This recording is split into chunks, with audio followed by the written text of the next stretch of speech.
वक्फ bill का समर्थन देने पर नीतीश कुमार को झटके लगने शुरू हो गए हैं।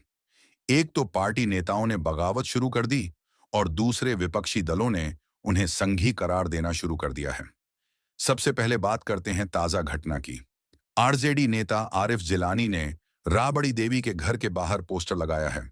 इसमें नीतीश को आरएसएस की खाकी पैंट और ब्लैक टोपी में दिखाया गया है। एक अन्य तस्वीर में नीतीश मुस्लिम वेशभूषा में है।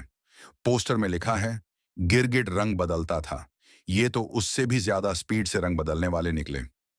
यह तो हमला विपक्षी नेता का है। नीतीश के अपने नेता भी विरोध में उतर आए हैं। वक्फ संशोधन विधेयक के लोकसभा में पारित होने के बाद गुरुवार को नीतीश कुमार की पार्टी जनता दल यूनाइटेड यानी जेडीयू में पहली बड़ी बगावत देखने को मिली है। खबर है कि वक्फ संशोधन विधेयक को लेकर जेडीयू के दो नेताओं ने पार्टी से इस्तीफा दे दिया है। पार्टी के वरिष्ठ नेता डॉ मोहम्मद कासिम अंसारी और एक अन्य नेता मोहम्मद नवाज मलिक ने इस विधेयक के समर्थन को लेकर अपनी नाराजगी जताई और जेडीयू को अलविदा कह दिया।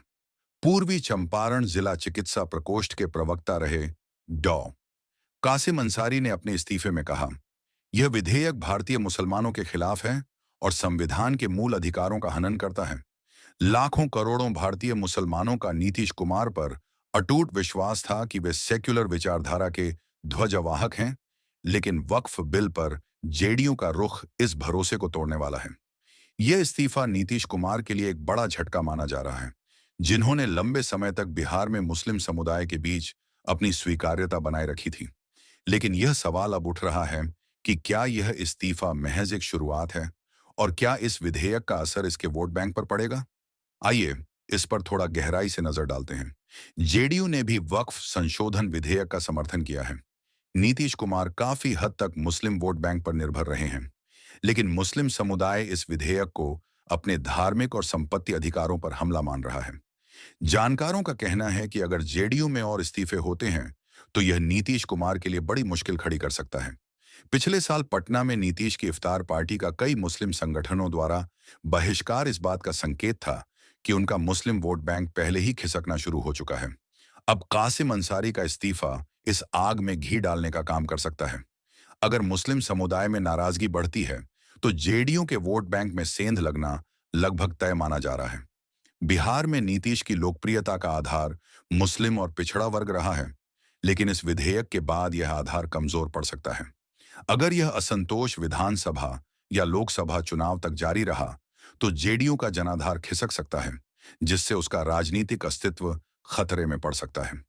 बीजेपी इस विधेयक को अपनी हिंदुत्व नीति की जीत के तौर पर पेश कर सकती है, लेकिन जेडीयू के लिए यह एक दोधारी तलवार साबित हो सकता है। इसको अब यह तय करना होगा कि यह बीजेपी के एजेंडे के साथ कितना आगे बढ़ सकता है, बिना अपने मूल वोट बैंक को खोए। वहीं विपक्षी दल जैसे राजद और कांग्रेस इस मौके का फायदा उठाकर मुस्लिम समुदाय को अपनी ओर खींचने की कोशिश कर सकते हैं।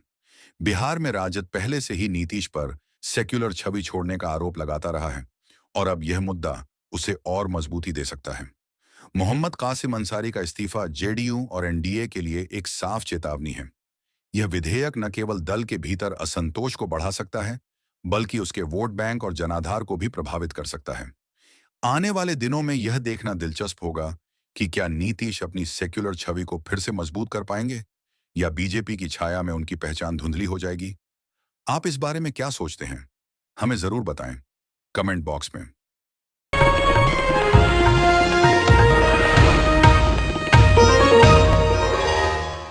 Disclaimer under Section 107 of the Copyright Act 1976. Allowance is made for fair use for purposes such as criticism, comment, news reporting, scholarship, and research. Fair use is a use permitted by copyright statute that might otherwise be infringing.